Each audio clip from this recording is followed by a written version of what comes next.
35A. We finally finished 34. Took a little longer than expected. We're on 35A. The Mishnah that we learned yesterday talked about many different cases. Stolen esrog, the dried up esrog, these are invalid. Then it talked about the asherei or dachas. Well, both of them have to do with idol worship, and those are both invalid.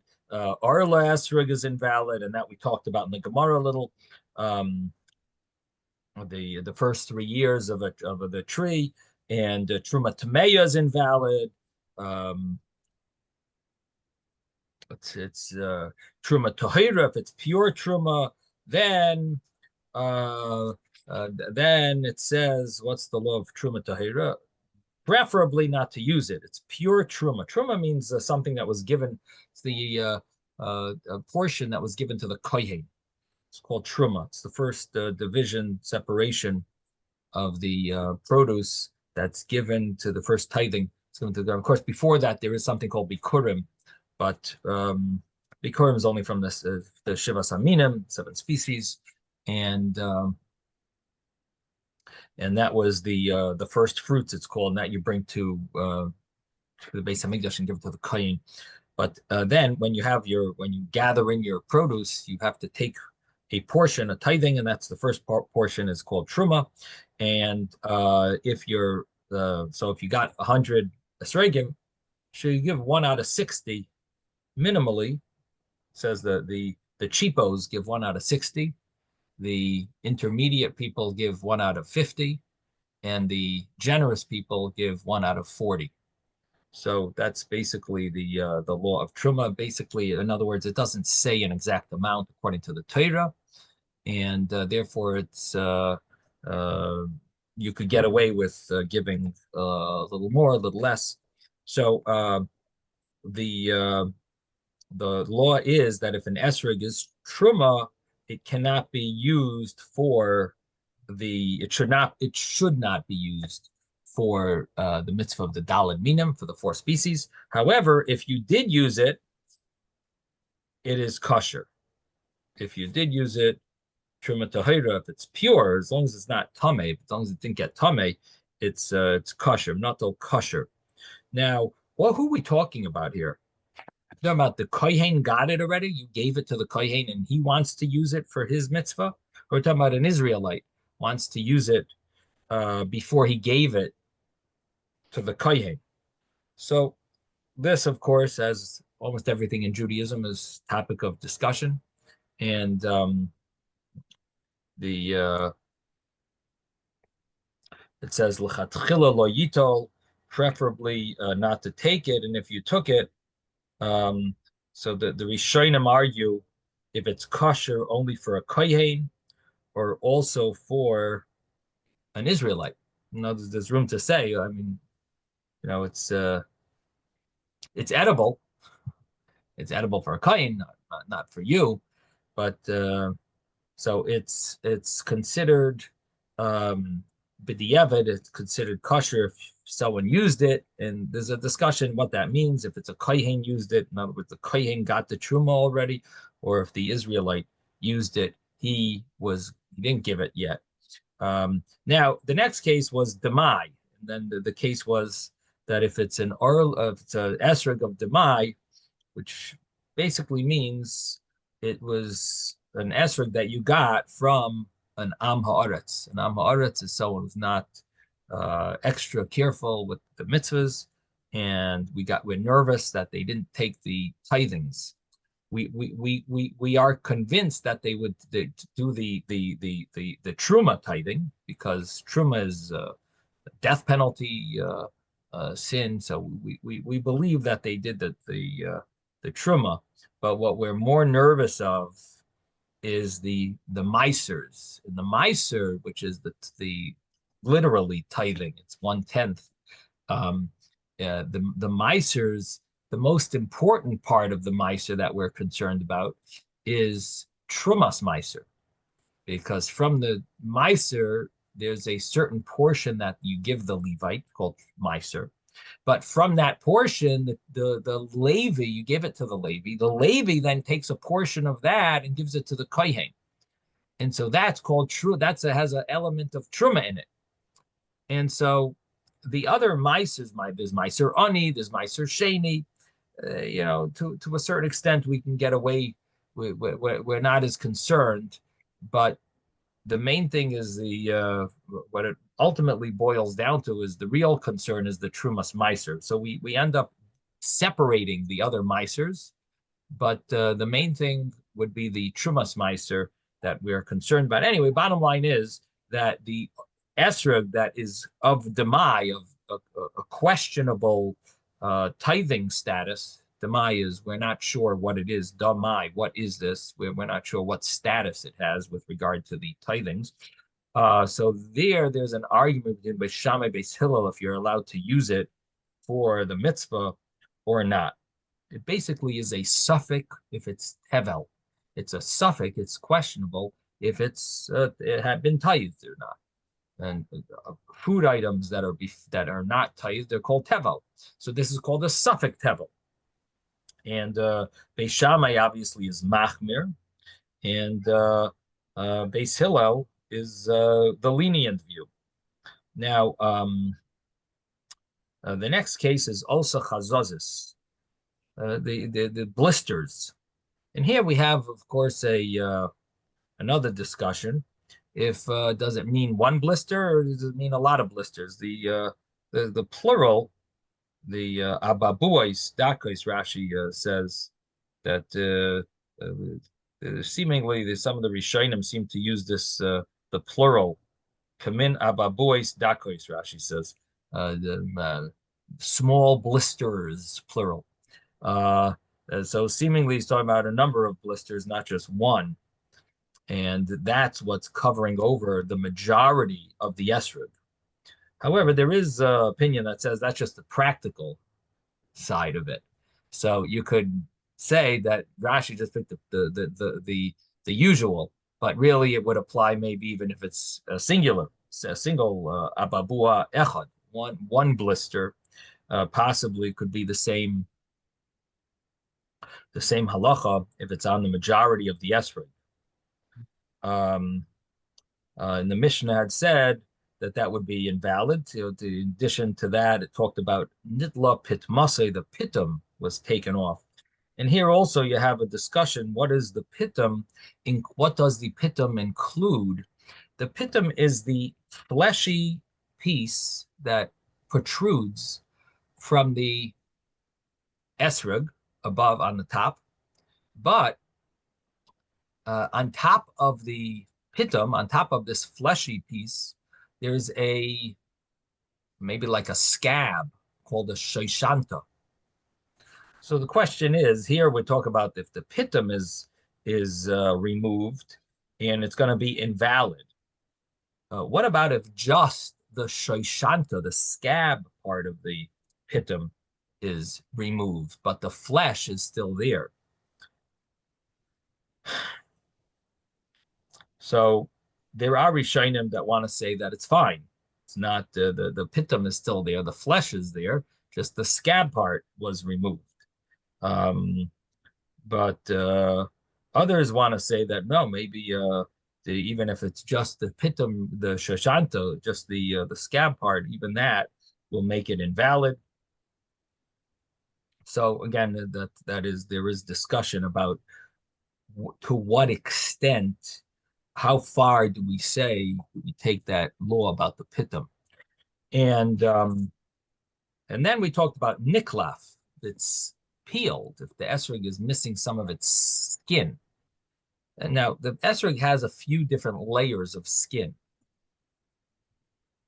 It's the outer layer is considered a very thin skin, which is more like shellac, like a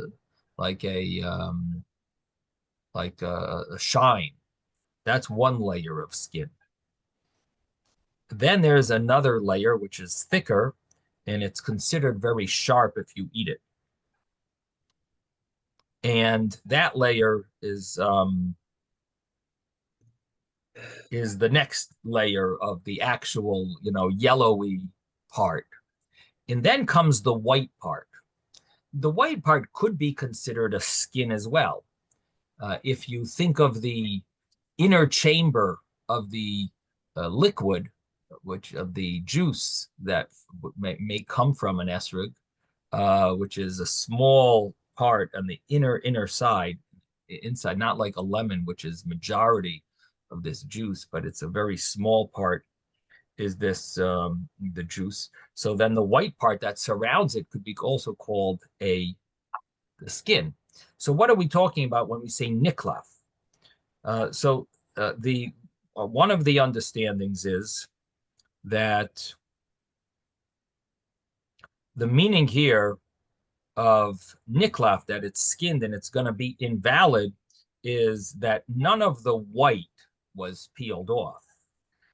Just the outer two layers, which is the yellow and the shine, the yellow layer and the shine, if that was pulled off, that is called niklaf. Rabbi. And yes, David. I have a picture for you of Okay, parts yeah, of fine, parts yeah. of it. Okay, I guess you could show it, yeah.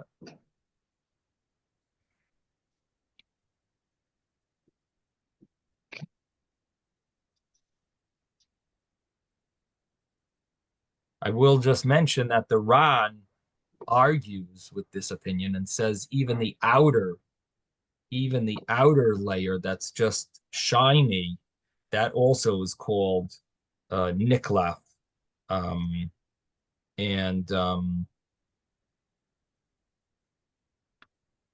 you don't see any of the white, and still it's going to be invalid. So there is such an understanding as well. Here, what we see in the picture is you have green esrog.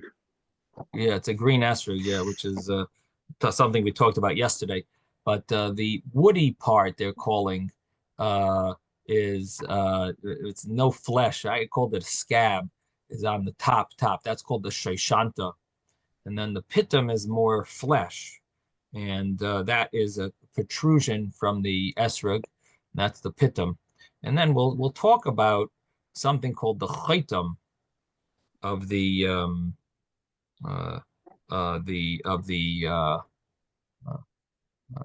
esrog, which is the upper the upper third generally, where it starts bending in, where it starts narrowing, is called the chaitam, and then the ukitz is on the bottom, and that's something that we did learn about as well. The ukitz, that's the stem, that's where it attaches to the tree.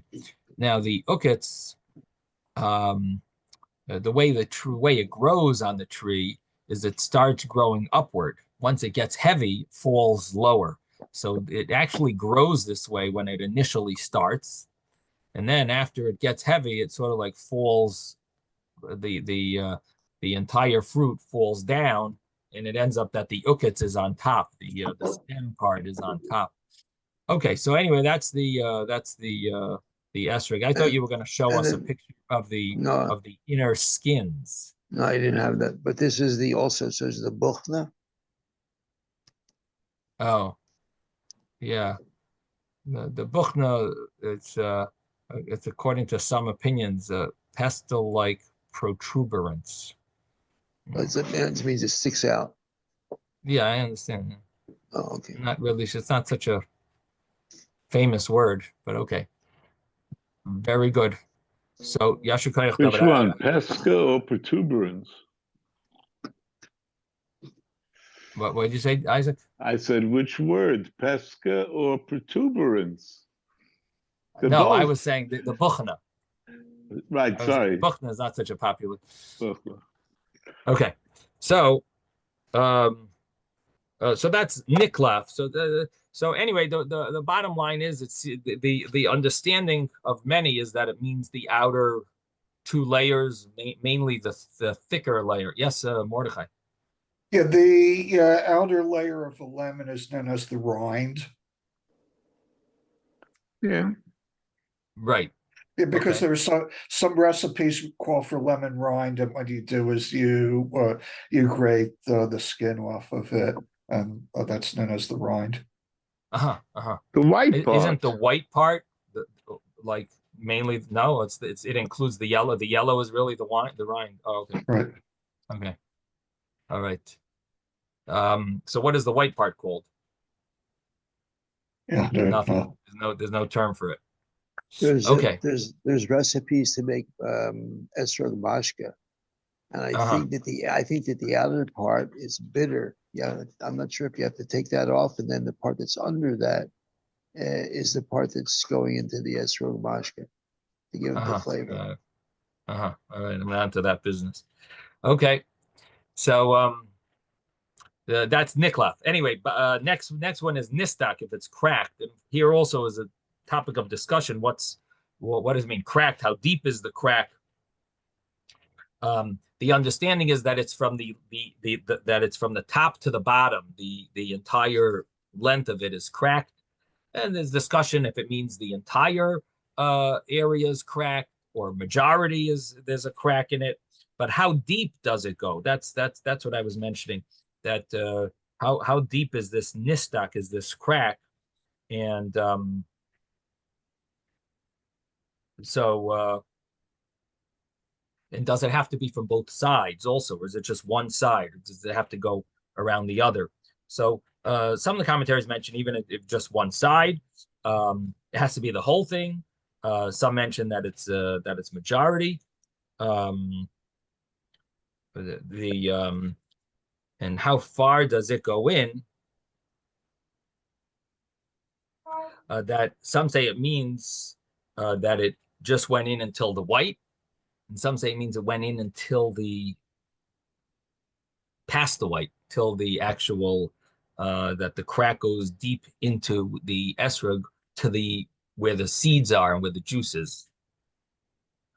So that is the also a argument among the commentaries. Okay.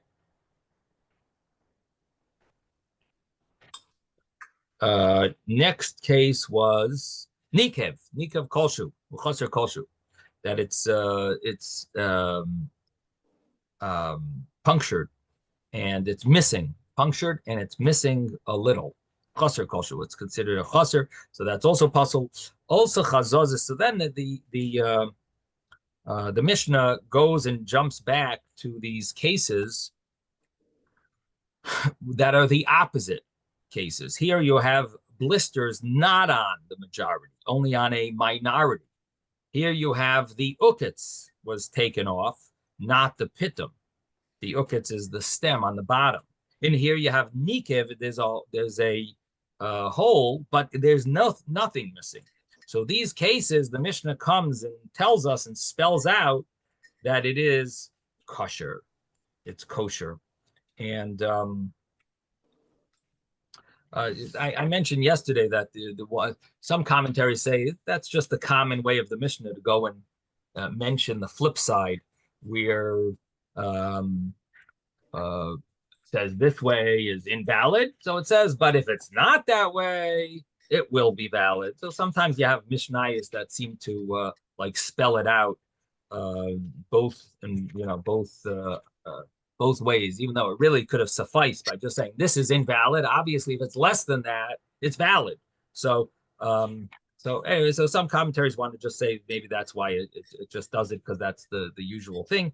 Other commentaries want to say no, it's teaching us a special halacha about it, why it says it this way, and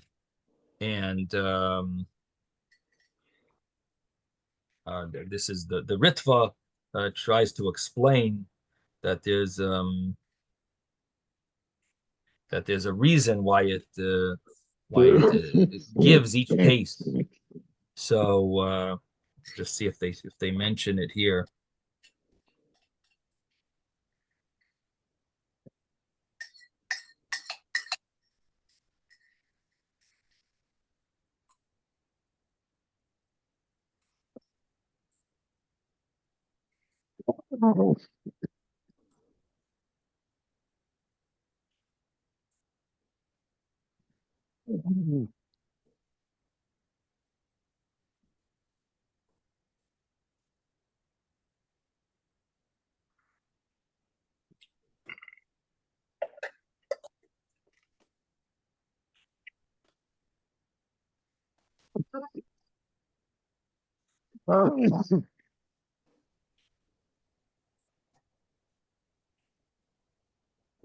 Yeah, I don't know. I don't see them bring it down. I have to get the Ritva and he's the one who explains the three different or two or three different cases why it repeats itself. Maybe it does it here.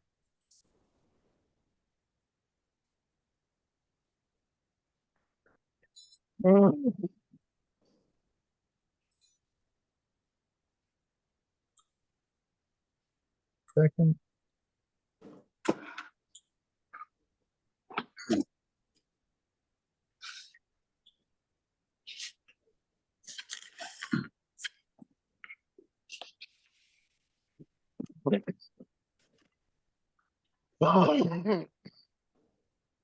Rabbi, can you mute the background noise, please? Yeah.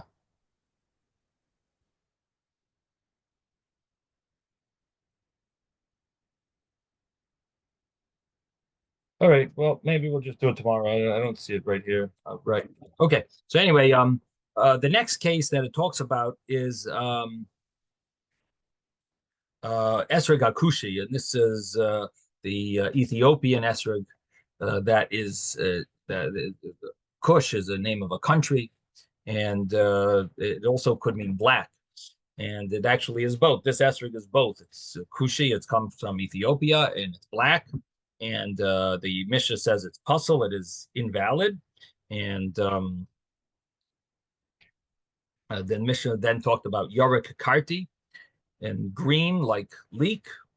Um, it's interesting because the word Yorik in Hebrew seems that we had a Tosfos a little while back, a few pages back, that was going through all different Gemaras that mentions what color Karti is, and the Tosfos had different sources that because it uses that same term, and in other words, it's both Yaruk and Karti. We find a lot of cases where that brings the Yaruk Karti.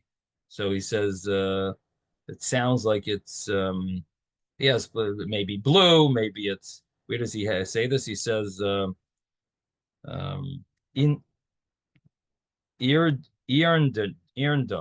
Irinda, which is like I don't know, is that some type of Ashkenaz kachoil, which means blue.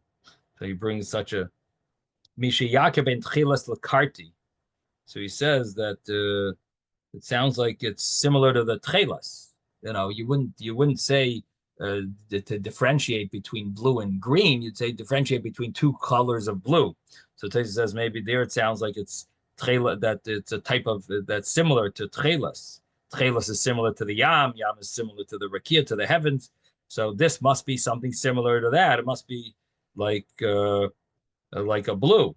So what is this karti? As we're translating as leaks. We know it's supposed to be green. That's the way we're translating it here. But Taisus has other sources that it could be yellow. There's another place where it applies like it's yellow.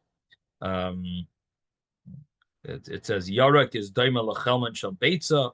That Yarek, the word Yarek, is similar to the chelman, the a yellow part of an egg, which is more, and he uses the word yella, which means yellow. This is Taisus. Yella. Must be some other language. They have yella. And and then he says, and the Gemara there asks, what type, what color yellow? Is it similar to the karti? So it sounds like karti is yellow. And then he brings Tosefta Negoyim about Tosefta Negoyim that it's similar to Shaiva, which really sounds strange. That it sounds like similar to wax. I mean, that's the color of esrogim. Um, mm.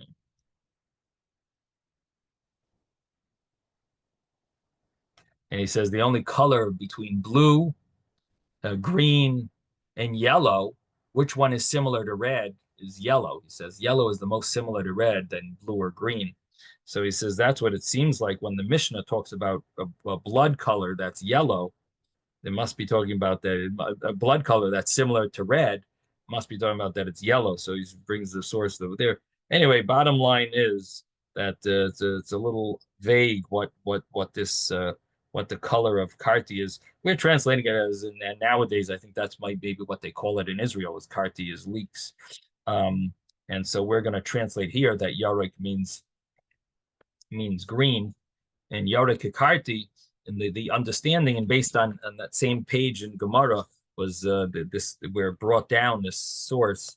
It brought down from our Gemara here on page 34b, brought down on 31a, 31b, excuse me. It brought down, it quoted 34b, and basically here we saw this Tosfos that mentions that even though it's the green that we see is not the green that the Mishnah is talking about. The green that the Mishnah is talking about is that it's a green that it does not become ripened in yellow. It's a green that stays green. That type of esrog is a problem. Our esrogim that are green, they're really considered that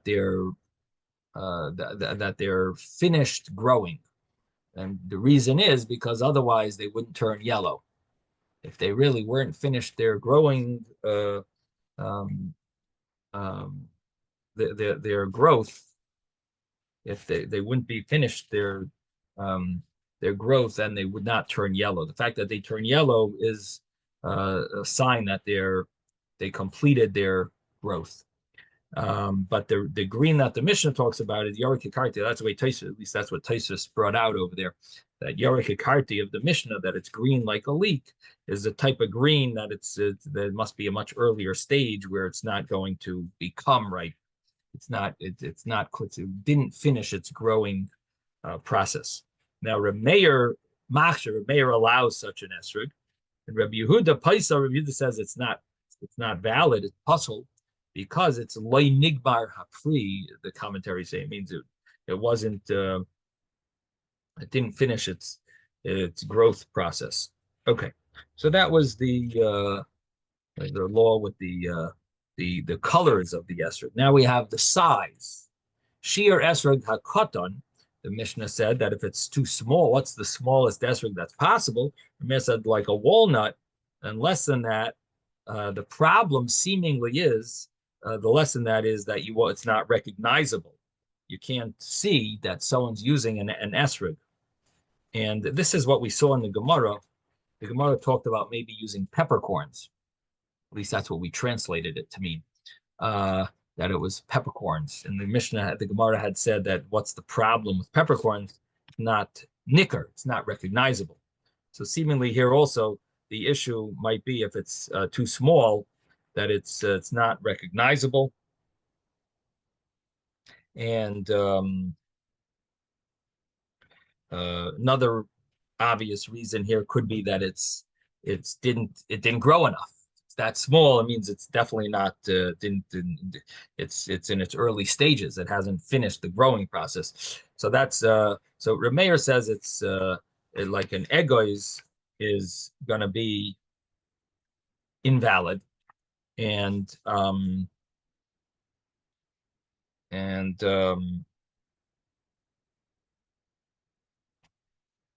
Yehuda Imer Kebetza.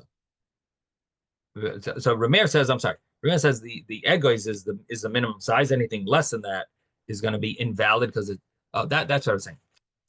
Both of these rabbis agree that if it's too small, it's not valid. What's the measurement? So Rameir says the egois is the minimum size that it's kosher. Anything less than that is not recognizable, or anything less than that has not finished its growing process.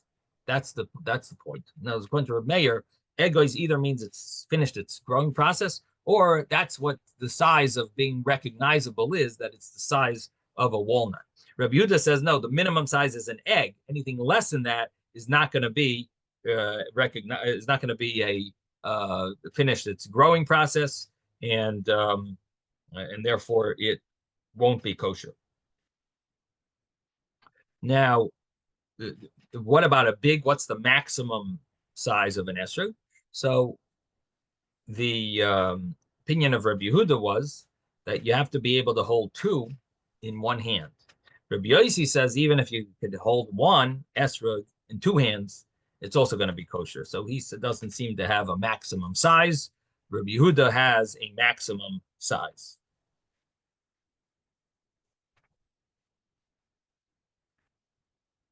One of the questions here is, do you go by, well, I shouldn't say you don't have a maximum. If it's, what happens if you can't hold it? If you can't pick it up? It's too big that even two hands can't pick it up because it's, I don't know if there is such a thing, if there is such an esrog in the world, but if there would be, would Rabbi Yossi allow such an esrog? Obviously not. You can't pick it up. So seemingly what Rabbi Yossi holds is that as long as you can pick it up, then it's kosher. So I guess you have to say there is a maximum size that it would need to be able to pick it up. But the question is, according to, let's say, Rabbi Yehuda, where you need to be able to hold two in one hand, does that go by the regular person, or does that go by each individual? Do we measure each individual? So for you, this is a pasul esrog because it's too big. For you, it's a kosher esrog because it fits. You can fit two of them. We go by a regular the regular person. So this is a question asked in the one of the commentaries talks about it. If it's do we go by the regular person? Do we go by the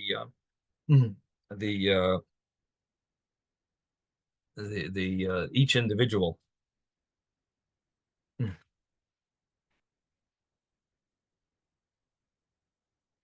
Seemingly, it would depend on what the reason is. Is the reason because it's not beautiful? It's too big. So if it's not, would that make it not beautiful?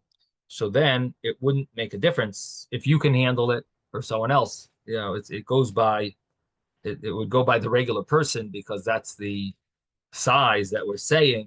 It makes it not beautiful anymore. Once it gets too big, it's too fat. Not that it loses its beauty.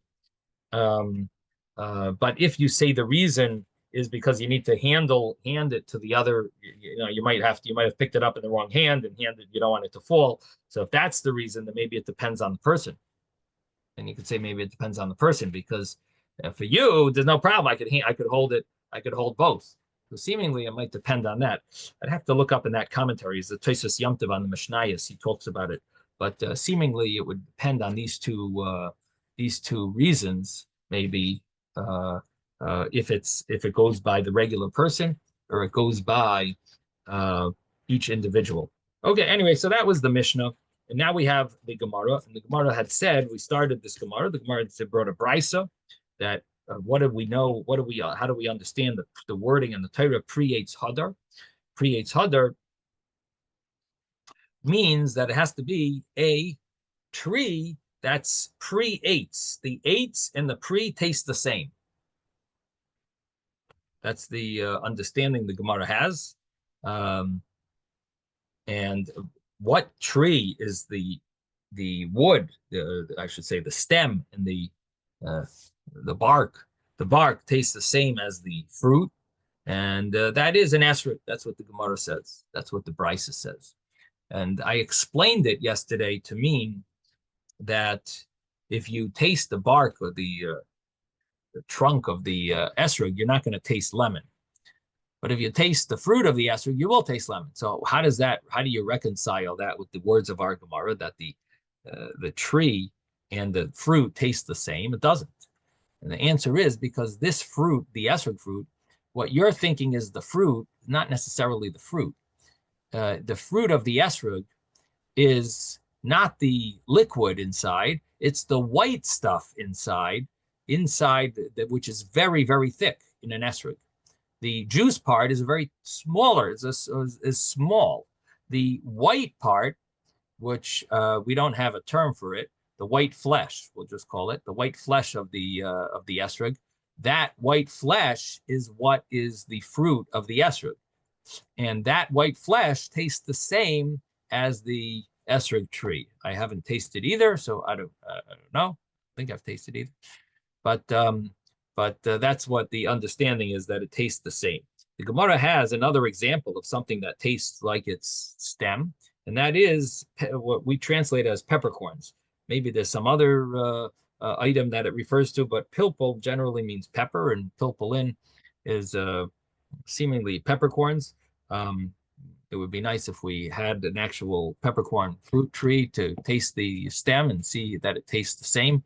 But maybe there's some other species of it that does taste the same. And the Gemara asks, maybe that would be the fruit that we should use for the esrog.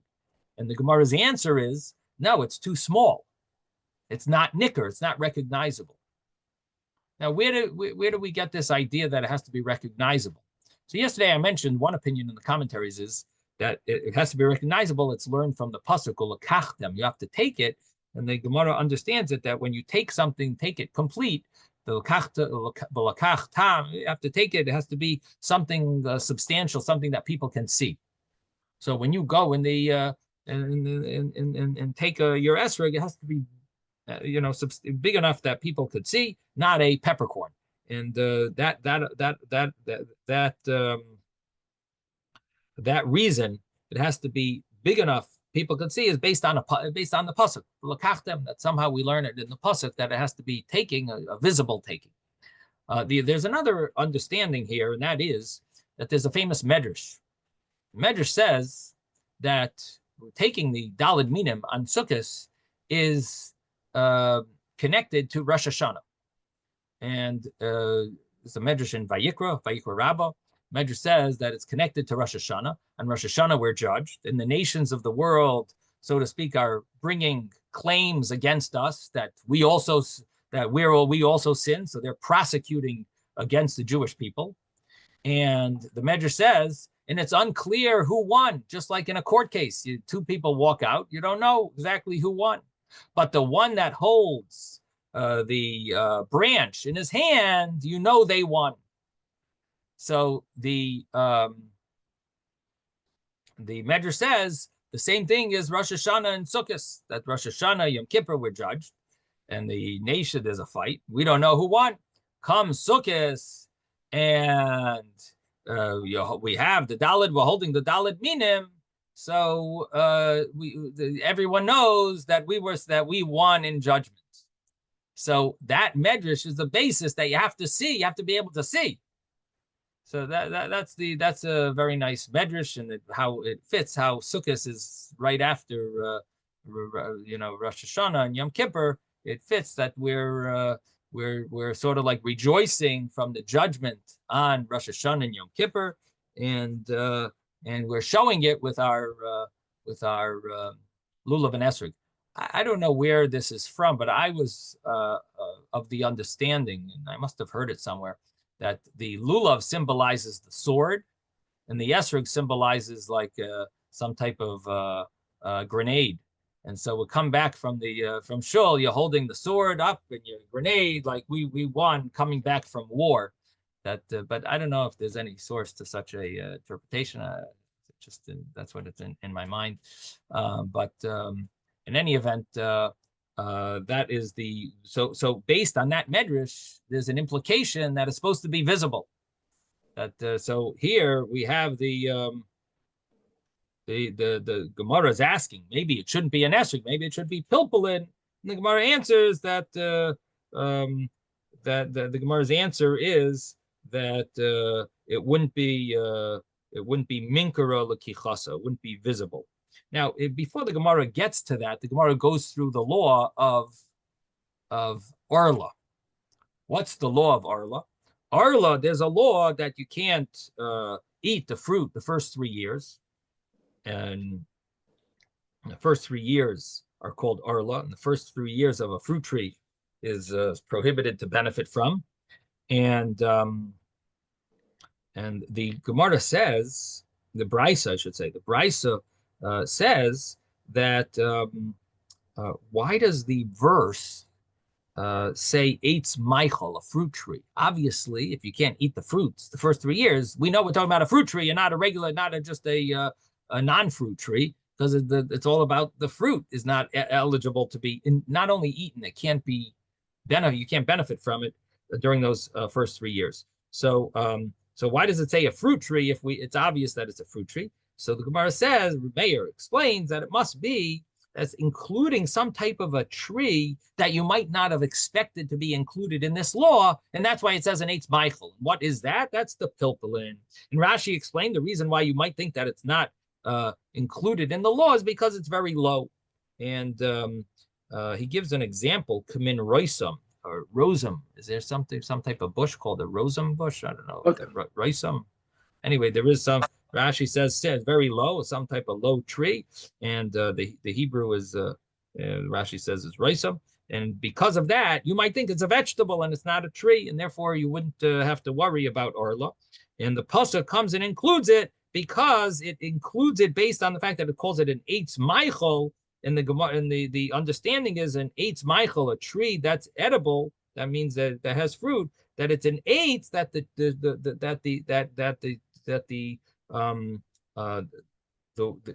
tree and the fruit have the same flavor.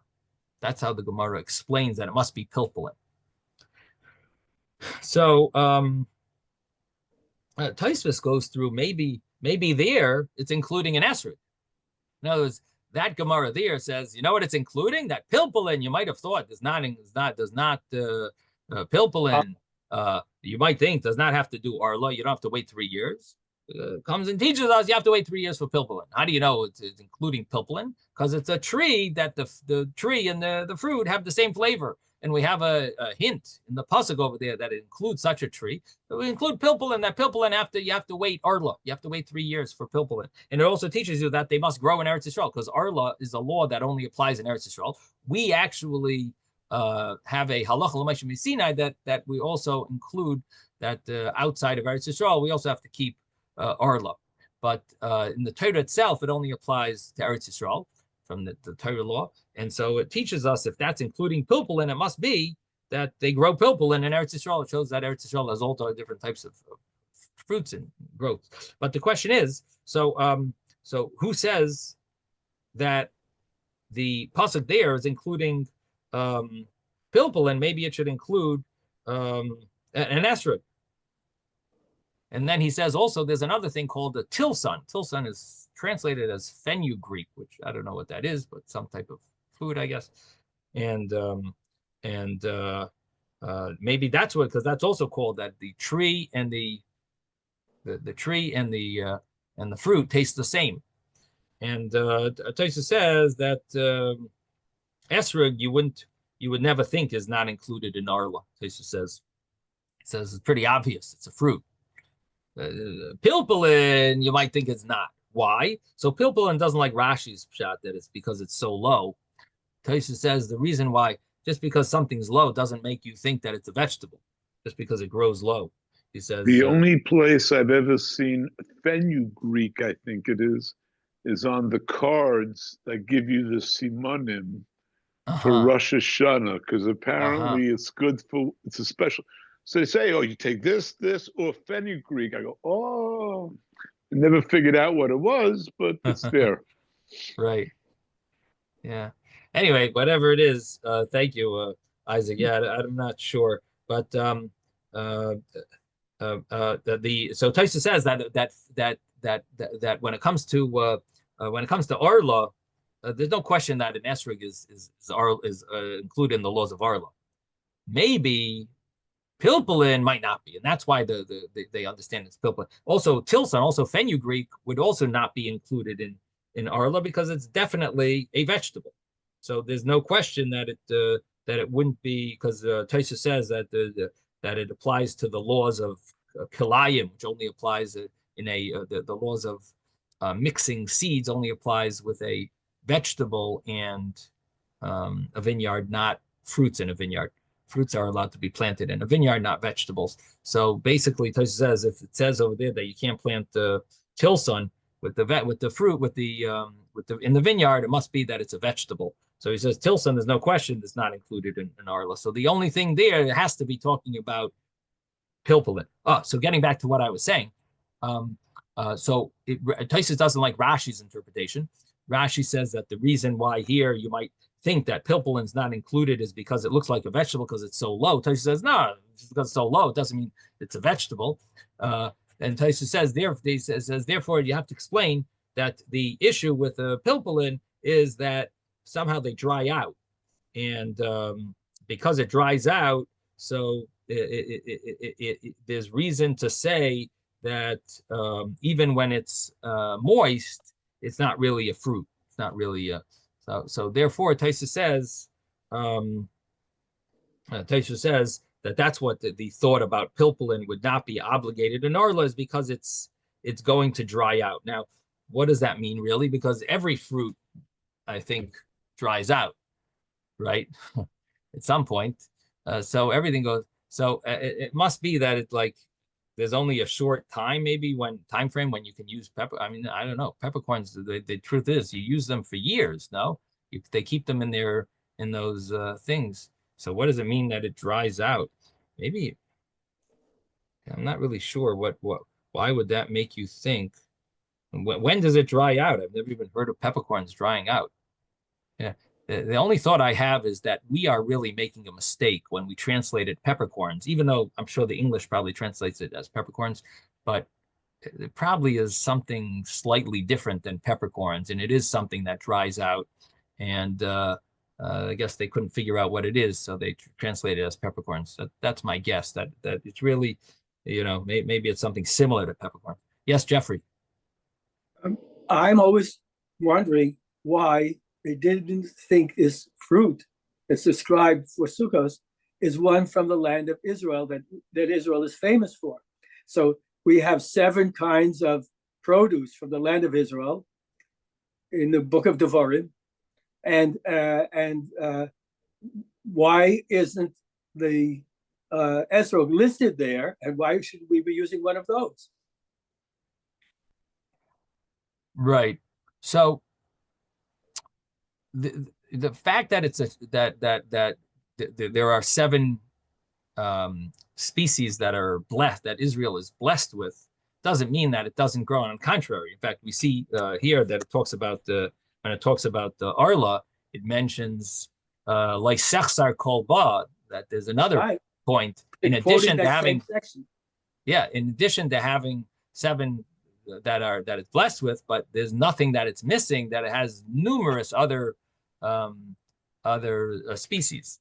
And when it comes to the choice for the Daled Minim, the way we explained it with that medrash that I quoted, that it's referring to different types of yidden. So obviously I mean, dates, it does include dates, but it's including things that are specifically connected to those types of yidden. There's the Esrog Jew, the Lulav Jew, the Hadassim Jew, and the Arava Jew. So each one symbolizes a certain yid. If you don't have it in the other species, it's not part of it. Now, there's a reason why it's choosing these 4, not because Israel is blessed with these 4. It's because these are connected to specifically connected to yidden. But your question really is, why is Israel blessed with those 7 and not others? What is unique about those 7 species that Israel should be blessed with it? But I think the Gemara says in Brachos that each one symbolizes a certain shear, certain halachic measurement. And we read that we read it, I think, in Tanis. Right, maybe. But if I remember, it's from Brachos. But each one is, maybe we did do it in Tanis. But anyway, so each one, so maybe that's why Israel is blessed with those 7, because of the unique halacha element of them. And that's why Israel is blessed with those. Okay, anyway, so getting back to our Gemara here. So Pilpulin are Chayev and Arla, and Israel is not missing anything. And you can't take the Gemara's answer. Let's start from the Gemara's answer here. We're going to start on page 35a, and we are maybe 10 lines or 8 lines from the top of the page. Mishum delay efsher, because it's impossible. This is the Gemara's answer to the question of, how do we know that the Torah wants us to take a lulav? Maybe it wants us to take a peppercorn, because peppercorn also has the same criteria that the esrog has. And the Gemara answers, it's mishum delay efsher. It is impossible to use a peppercorn. Heichi navid. How would you use it? How would you do it? Ninkai chada, you're going to take one. Laiminkara lekichasa, its taking would not be recognizable. And as we explained, there's two explanations in the commentaries why it's not acceptable if you can't recognize it. Peppercorn is too small, but what's so bad about having something so small that you can't recognize, either because the pasuk implies it has to be recognizable, or because the Medrash says that we're showing the world that we won in judgment against the other nations, that we won in the fact that we are going to have a great year. And even though they claimed we also sinned, their claims were not valid. They weren't accepted. And so we won this fight. And so it has to be visible. We have to show these items that make it clear that we won. So the esrog also has to be visible, not just the lulav. The esrog has to be visible. If you take a peppercorn, no one's going to see it. So that therefore can't be a pilpulin. At least you can't take one pilpulin. Maybe ninkai trey or tlasa. How about maybe we should take 2 or 3? Not, you have to take 1, not 2 or 3 fruits. Meaning that the Torah doesn't tell us to take more than 1. So if the Torah is not telling us to take more than 1, obviously 1 is sufficient. And if 1 is sufficient, it wouldn't fit with the other obligation of being recognizable, and therefore it must not be a pilpulin. The peppercorn cannot be what the Torah means. What does the Torah mean when it says pre-eitz hadar, that it has the same flavor in the fruit as it does in the stem or in the tree? It must be that it's referring to the esrog that has that criteria, not the pilpulin that has that criteria, because the pilpulin has other issues that it's not big enough. Hilkach loy efshar. Therefore, it's impossible to mean a pilpulin. Must be the esrog. Rebbe says, Al turkei hadar ela hadir. Rebbe says, don't read pre-eitz hadar, read pre-eitz hadir, meaning the fact that the Torah makes it a little vague, and what this refers to. So Rebbe says it's hinting to us. The Torah doesn't have vowels, so it allows us to darshan, allows the rabbis to darshan. So Rebbe understands it to be a hint to a pen of sheep, just like a deer, a pen of sheep. Just like a pen of sheep has big ones and small ones, complete ones that are unblemished and blemished ones. Also an esrog. How do we know that it means esrog? Because it says pre-eitz hadir. It says hadar, but we're translating as hadir, that the fruit of a pen, that this is a tree that has big ones and small ones, unblemished ones and blemished ones. And so therefore it must be the esrog. So the Gemara asks, what do you mean? Do other fruit trees, they don't have, the other fruits don't come in big sizes and small sizes, complete ones and and blemished ones? You don't have that by others? Of course, every fruit, you have an apple tree, you have big apples and you have some small apples on the same tree. So how do we know that it refers to, just because it's similar to a deer, just because it's similar to a pen of sheep, it doesn't mean that it has to be an esrog. There's all different types of trees, all fruit trees. Fruits come in different sizes and even on the same tree. So Elohim Kamar, no, this is what it means. Ad sheboim ketanim adayin gedolim kayamin. Before the new ones, the young ones arrive, the big ones are still on the tree. What this means is that the Gemara is translating gedolim and ketanim differently than we initially thought. Initially, we thought gedolim means big ones and ketanim means small ones in size. And now we're translating gedolim and ketanim to be older ones and younger ones. Older ones means from the previous year, and the young ones means from the current year. And so while this is the only tree, or one of the only trees that has fruits that stay on the tree so long that while the new year's produce is ripening, the old ones are still on the tree. And that's something. It's always in season. Yeah, but always in season. It's always on the tree. The old ones, they're there. Always in season could be that they fall off the tree, and it would still always be in season. because and then you wouldn't have the young ones and the old ones on at the same time. It's always producing fruits. That I don't know if always in season would be correct. I think that this is the emphasis is more not that it's always in season, but the old ones, even if it is 3 months that it's not in season. Right. But the old fruits stay on the tree during those 3 months, and further, while it is in season for the next season that it is in season, the old ones are still there and they don't fall off the tree. So so that's the meaning of creates hadir. He's translated that's what it must mean when the Torah says it and it leaves it vague. It must be the esrog. Is there any discussion coming up on why Hashem created a pitum? No, I mean, I'm asking seriously. I mean, I don't remember. It's not. We'll see. Let's see. Rabavo Amar al Tukri Hadar Ela Hadar. Al Tukri Hadar Ela Hadar. Don't read it Hadar, creates Hadar. Read it Hadar. Now, Rebbe Yavahu is going to say basically the same thing that Rebbe said, but he's learning it from a different angle. He's learning it from the fact that it uses the word Hadar, and he's not translating it as Hadir. He's translating it instead of Hadar, he's reading it Hadar. The hey is not part of the word. He's translating it that the hey is a prefix to the word dar. Dar means live. So initially, the way you simply read the pasuk is pre-eitz hadar. Hadar is a word that means beautiful, or maybe it means esrog, but it's that's normally the hey is part of the word. Rebbe Avo comes along and says, I'm going to learn the same vart that Rebbe is teaching, but I'm going to learn it from a different way of reading the word hadar. I'm going to read it as if the hey is a prefix to the word dar. Dar means live. In hadar, that it lives.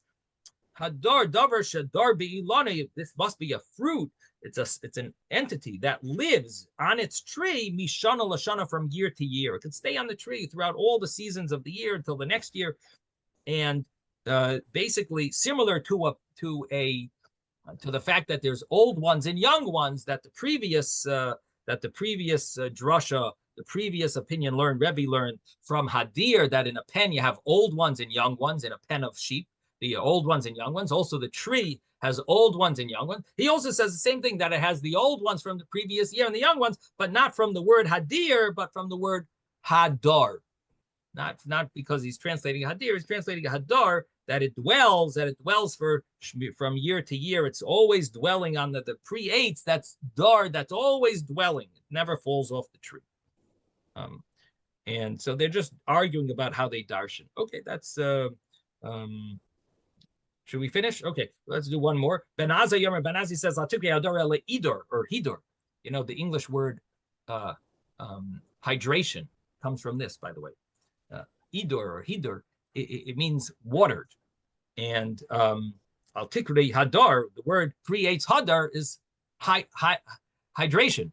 Creates hadar, is from the word idor or hidor. Shekein b'lashon Yavani in Greek, kari l'mayim idor. In Greek, they call it be'ezu ishagala kol mayim. What is this fruit that grows because it has abundance of water, meaning a lot of grows from the rain. It grows from the from you have to water it. It needs a lot of water, different sources. Not just you can't rely on one source. It relies on all sources of water. Haviyem is a esrog. This is the esrog tree. So he's translating hadar to be hydration.